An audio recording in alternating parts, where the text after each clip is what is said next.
भगवान की भक्ति और पूजा पाठ करते समय हमें भगवान के सामने किसी भी तरह की शर्त नहीं रखनी चाहिए।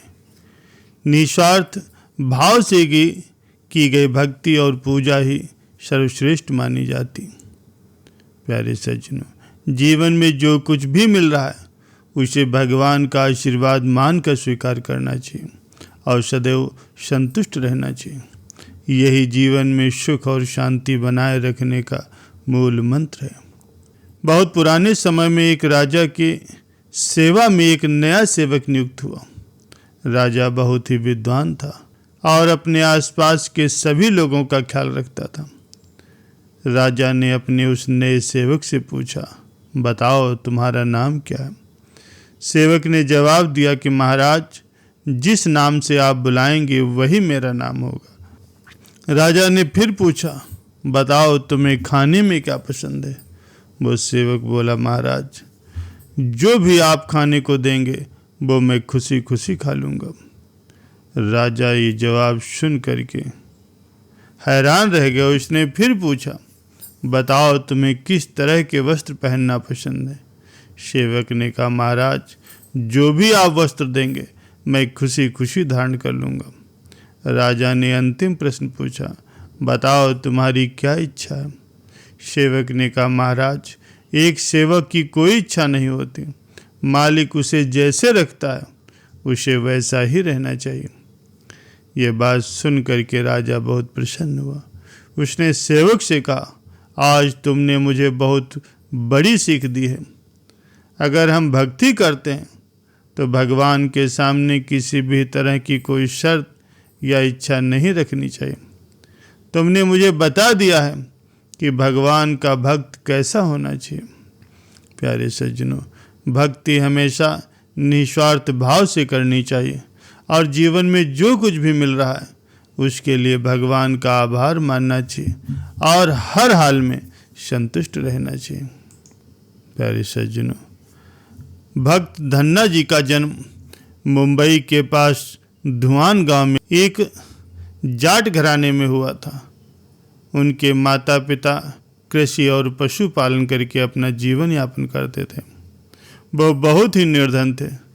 जैसे जैसे धन्ना बड़ा हुआ उसे भी पशु चराने के काम में लगा दिया और वो प्रतिदिन पशु चराने जाया करता था। गांव के बाहर ही कच्चे तालाब के किनारे एक ठाकुर द्वारा था जिसमें बहुत सारी भगवान की मूर्तियां रखी थीं। लोग प्रतिदिन वहां आकर के मत्था टेकते और भेंट अर्पित करते। धन्ना पंडित जी को ठाकुरों की पूजा करते देखता, स्नान कराते देखता और रोज घंटियां बजाते देखता।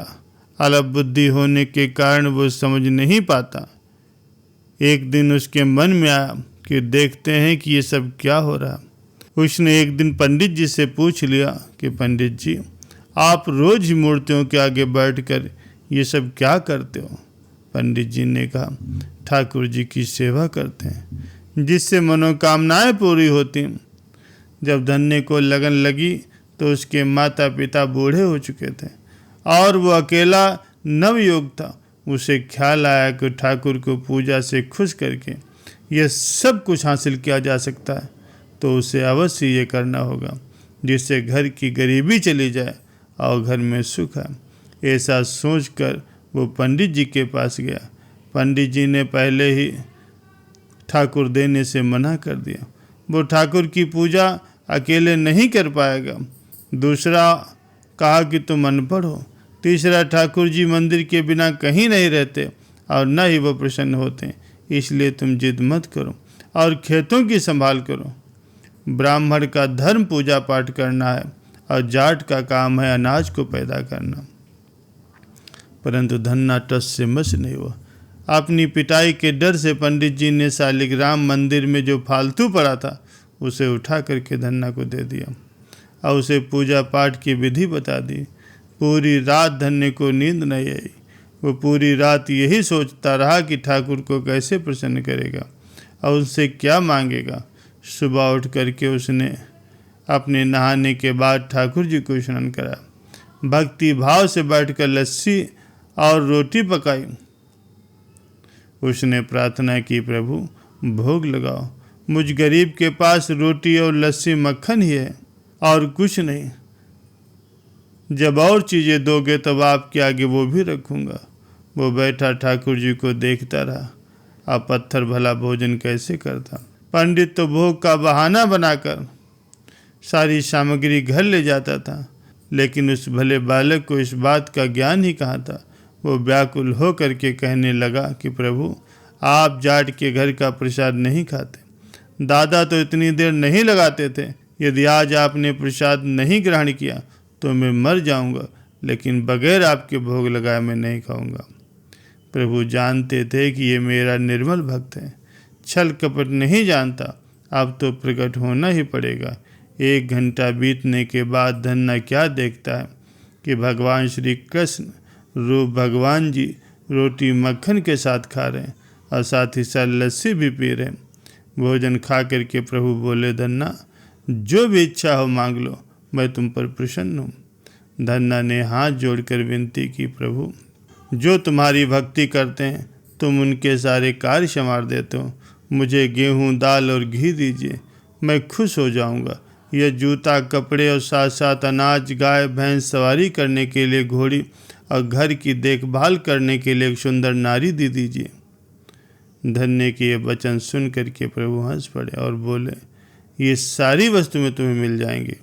प्रभु बोले, और कुछ? उसने कहा, प्रभु जब भी मैं आपको याद करूं आप मुझे दर्शन अवश्य दीजिए, और यदि कोई ज़रूरत हुई तो मैं आपको ज़रूर बताऊंगा। भगवान ने तथास्तु कहा। धन्ना ने कहा, प्रभु आज से धन्ना आपका आजीवन सेवक हुआ। आपके अलावा किसी अन्य का मैं नाम नहीं लूँगा। धन्ना खुशी से दीवाना हो गया। उसकी आंखें बंद हो गई और जब उसने आंखें खोली तो प्रभु वहाँ नहीं थे। वो पत्थर का शालिग्राम वहाँ पड़ा था।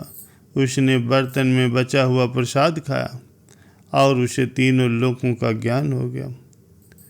प्रभु के दर्शनों के कुछ दिनों के बाद ही धन्ना के घर सारी खुशियाँ अपने आप आ गईं। एक अच्छे अमीर घर में उसका विवाह हो गया।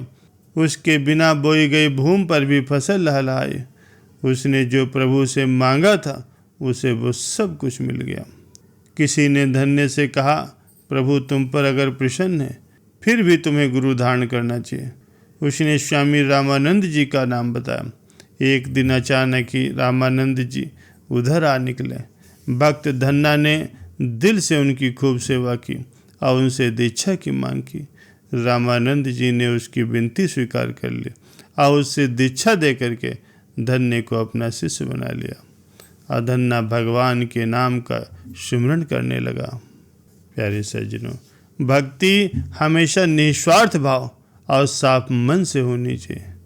जब हृदय शुद्ध होता है तभी भगवान दर्शन देते हैं।